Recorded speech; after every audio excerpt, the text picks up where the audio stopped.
సర్దార్ వల్లభాయ్ పటేల్ జయంతిని పురస్కరించుకుని దేశవ్యాప్తంగా యూనిటీ మార్చ్ కార్యక్రమాలు చేపట్టడం గర్వకారణమని కేంద్ర మంత్రి బండి సంజయ్ అన్నారు. రాజన్న సిరిసిల్ల జిల్లాలోని బతుకమ్మ ఘాట్ నుంచి కొత్త చెరువు మినీ ట్యాంక్ బండ్ వరకు యూనిటీ మార్చ్ కార్యక్రమం నిర్వహించారు. దేశంలోని 560 సంస్థానాలను ఏకం చేసి భారతదేశం ఐకమత్యంగా ఉండేలా చేసిన ఉక్కు మనిషి సర్దార్ వల్లభాయ్ పటేల్ అని కొనియాడారు. పాకిస్తాన్ వంటి శత్రు దేశాలకు బుద్ధి చెప్తూ దేశాన్ని అన్ని రంగాల్లో అభివృద్ధి పదంలోకి తీసుకెళ్లే విధంగా ప్రధాని మోదీ పనిచేస్తున్నారని చెప్పారు.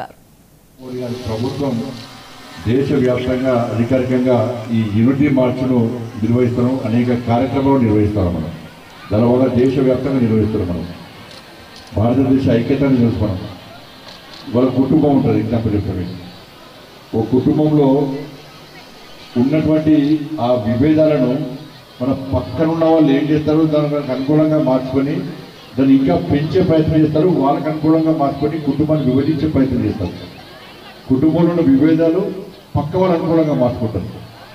కాబట్టి ఇవాళ భారతదేశం ఐక్యత లేకుంటే పక్కనున్న పాకిస్తాను, పక్కనున్న బంగ్లాదేశ్ ఇవాళ వాళ్ళకు అనుకూలంగా మార్చు